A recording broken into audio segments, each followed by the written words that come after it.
of ourselves. Each year, there are students that make teaching difficult. Not long ago, I spoke out about problematic behavior of some students, and I was made to feel like this is not the time to speak about this. And, it may not be the time, but some students in school have terrible behavior. It's a problem. And when they leave school, they take that terrible behavior with them into their young adult years and into the streets. Some people may be shocked by the recent violence in Atlanta, Georgia, but I can tell you that many teachers are not surprised at all. Some of us have had to grow numb of the problematic behavior that we see today in our schools, not just in Georgia, but all across the United States. Sometimes when you get together with a group of people and you're talking, you're getting to know one another, and they start asking you about your occupation. And I just take a little bit of a breath, breathe a little bit, and I say, I'm a teacher. And their response, oftentimes, not always, but sometimes it's very negative. Oh, I couldn't do that. Oh, well, thank goodness for your work because that couldn't be me. So, people know that it's a difficult and stressful occupation. But I can tell you that that's a backhanded compliment. We need to stop doing that, especially with so much uncertainty in our schools today. If you're not sure what to say when someone says, I'm a teacher, just say, hey, thank you for your service. We appreciate you. Teachers are superheroes. We need to be especially appreciative of our teachers right now. Some teachers want to go back to school. Some teachers don't want to go back to school. Some teachers don't have a job to go back to school to because some of the alternative measures that are being discussed to be implemented for the new school year, it's not going to be cheap. It's going to be expensive. So it's going to be a challenging school year. Over the weekend, someone asked me, what did I think about, going back to school? And my response was, well, can you go to the bar and be social and, have a drink with your friends? Can you do that? Because in a lot of places you can't do that. I don't go to bars. I don't, drink out. But I do like to, have a good time out. And most places are closed. So if the bars are closed, I'm thinking, school should be closed or should be virtual.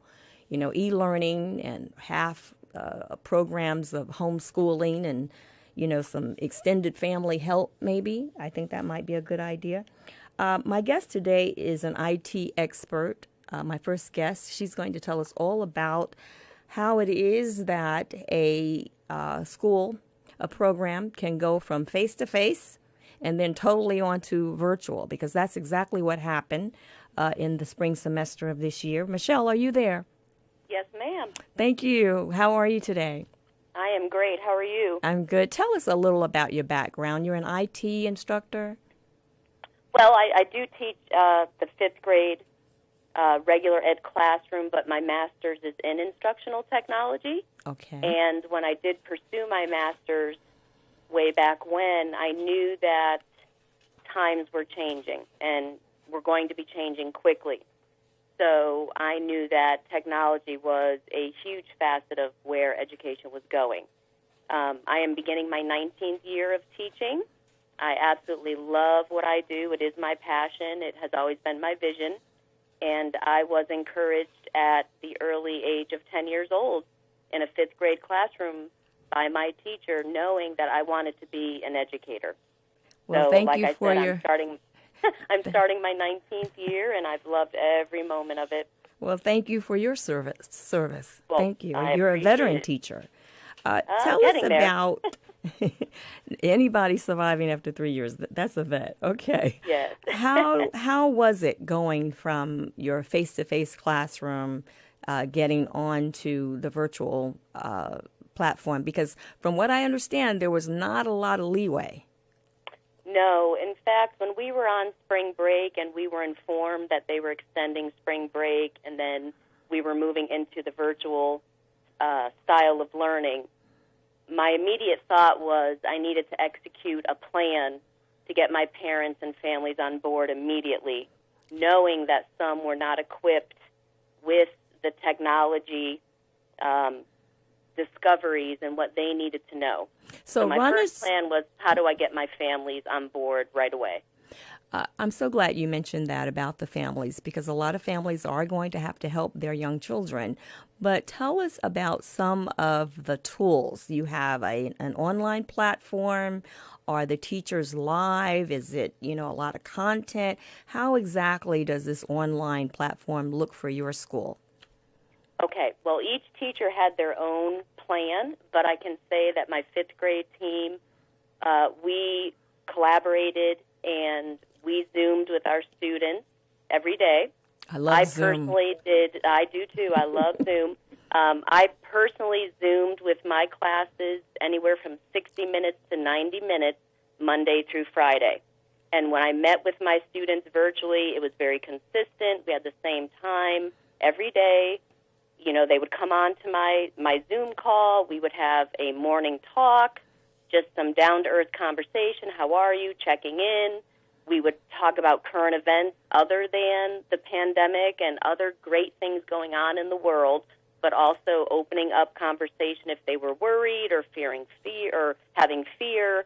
And then we would drive the instruction piece in the actual Zoom call, and I would pull videos and do breakout rooms where I could do smaller groups to help them with any remediation that they needed. But the idea was to drive them and keep them interested, knowing what we were facing. Because in fifth grade, you're teaching every subject, right? In our fifth grade level, we do departmentalize. So Okay. I was the ELA social studies and science teacher, but my colleague did the math and then her own science as well. Now, do you know how long, because what's a typical day? Is it like from 8:30 to 3 o'clock for face-to-face? Well, our school was, our time was 7:15 until about 2:20. So when you transitioned to e-learning, to the virtual environment, how did those hours go? Well, again, each teacher had their own schedule, but I met with my students from 10 in the morning until 11:30, Monday through Friday. I was available all day if they needed to, again, come into my Zoom call and do more remediation or just to talk to their teacher. But I was always available. My experience was very good. I have to speak for myself that my experience was very rewarding, but I also jumped into it knowing that I had to get my families and students knowing that we were in this together. And I would even Zoom with my parents at 9 o'clock at night who were having technical difficulty, so they would be comfortable getting on to the next Zoom call the next morning, and we would troubleshoot together. How can I help you? How can I help you learn this? Because they were not ready for this. What about the participation of your students? Were they there every day?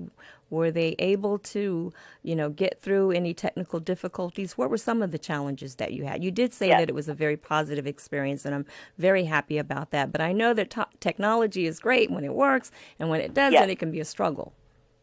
I had a class size of 22 students, and I can honestly give a great testimony that I had 18 out of 22 students on my daily Zoom.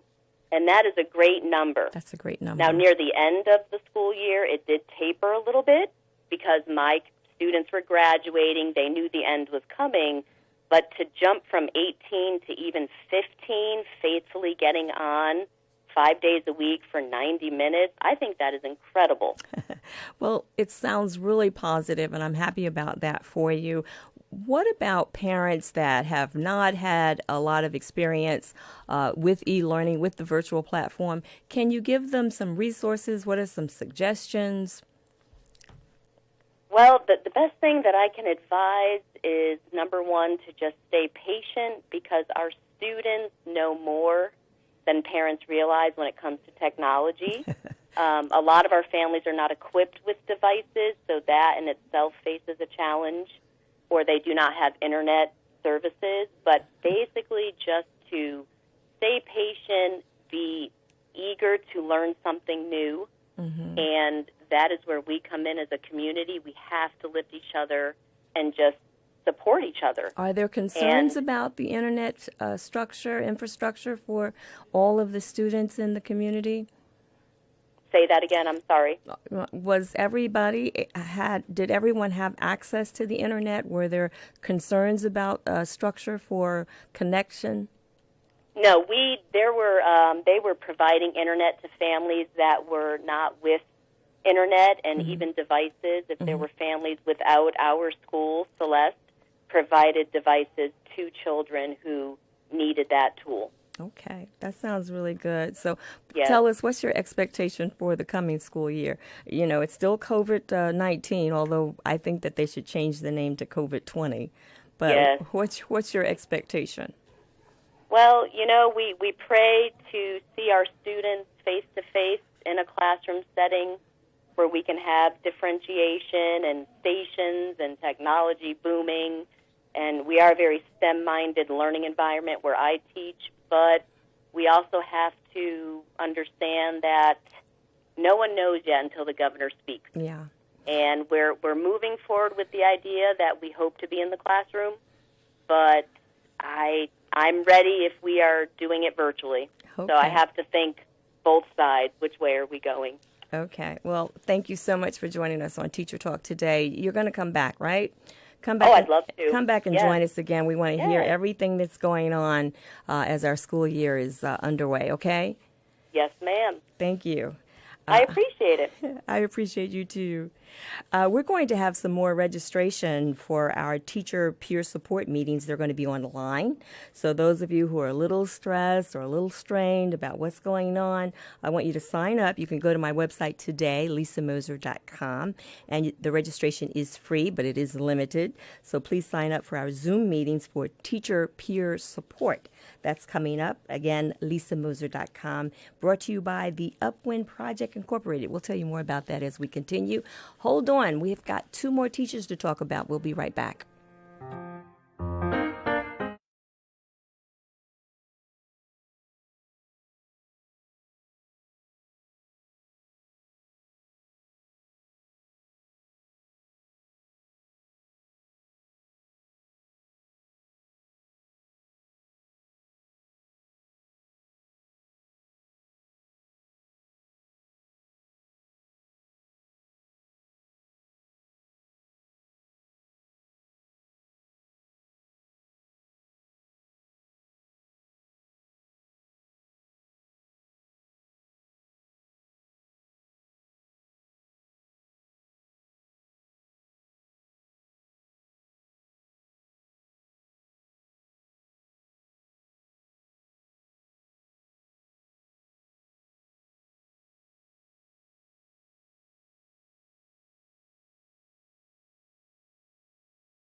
Welcome back to Teacher Talk. I'm Lisa Mozer. We're talking about what teachers talk about and what we don't know about the new school year coming up.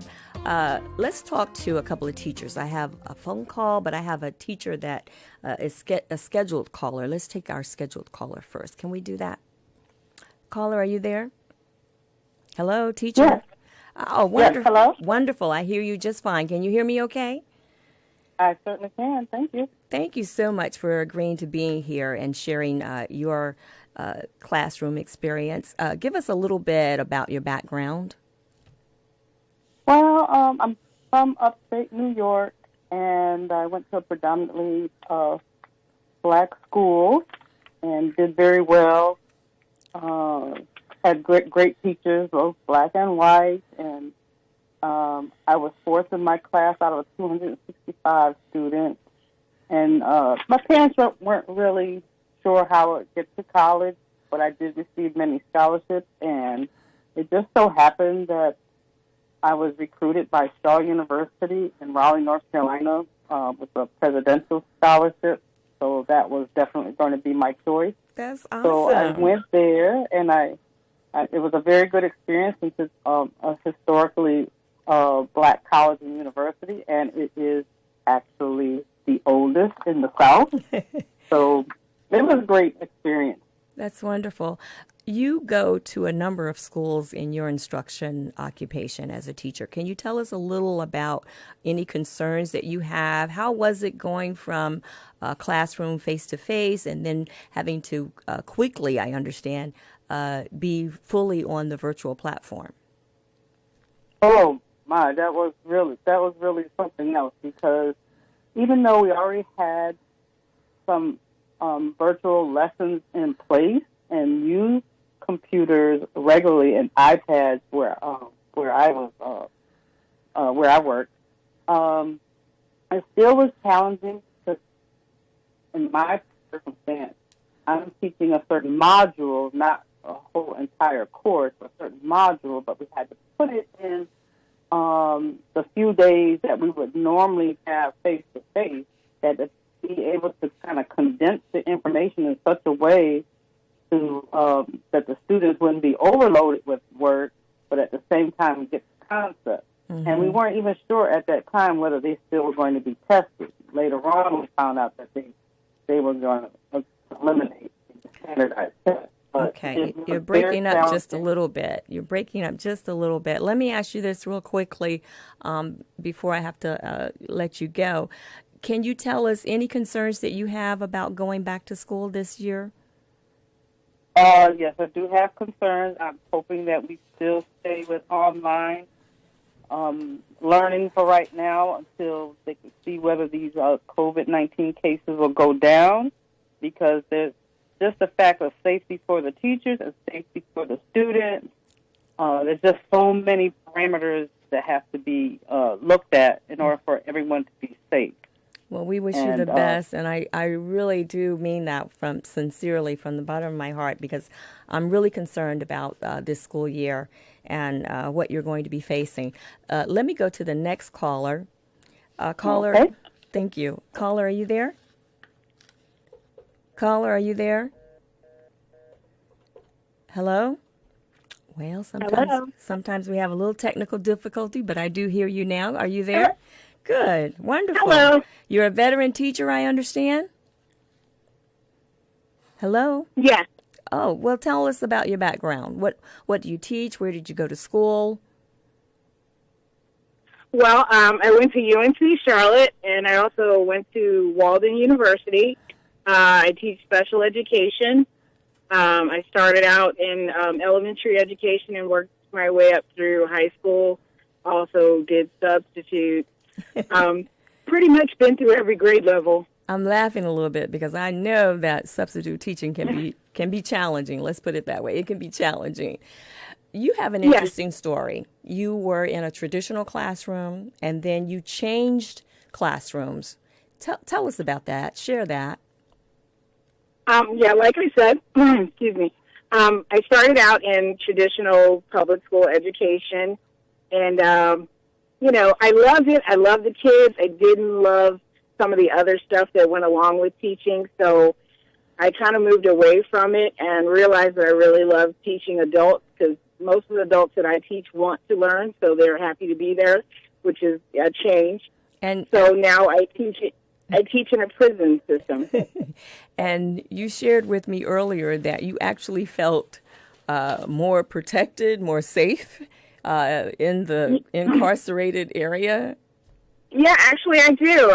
There's always a guard nearby. There's bells and locks and doors, and I have literally a captive audience, so they have nowhere to go but to learn. And you also had to go from face-to-face instruction to the virtual platform. Can you share some of that experience? Yeah, just based off of close quarters, it's just not really conducive to COVID protocol. So switching over to teaching online is now, the standard practice for, how I get to my students and how they get the information that they need. Now, if everyone goes back to the classroom, are you still going to have some virtual learning, or will you go back to the classroom as well? I think that some virtual learning is basically going to have to be the case because, as you know, most of our school classes are overcrowded. So maintaining a safe distance, even 3 feet apart, is going to be impossible in a classroom of 28 students. For my adult students, I think they like learning online, and they like when there's interaction with us, so they love doing the interactive classes. So I think that's probably going to become really popular for the adult learners. So are you, enthusiastic about going to the classroom, back to the classroom? I miss my students. I miss my learners. I'm one of those people that's at risk with a compromised immune system, but I'm actually excited. I miss them. That interaction that you just don't get online. I'll be there. I'll be there. With your mask on, right? With my mask on and gloves and spraying everything down. Invest in Lysol. Invest in Lysol. Will you be able to give a little, sometimes how a teacher can give you like the evil eye with the mask on and, that's a signal to, pay attention or stop doing, something. That mask. I have a very distinguishing voice, so my learners know when I'm not pleased. I can give them the eye, but they hear the tone in my voice that we're moving on. We're moving on. Yeah. Well, that was great, Cher. Thank you so much for being with us today on Teacher Talk. We are going to be talking more about great teachers. Teachers are superheroes. And coming up next month, we have an opportunity to have a Teacher of the Month. And we're going to ask you to nominate some of your favorite teachers right here on WSIC News Talk Radio for Teacher Talk. I'm Lisa Mozer. We'll be back with more guests next Monday. We're going to be talking about STEM and education funding and the voucher. How does school choice impact your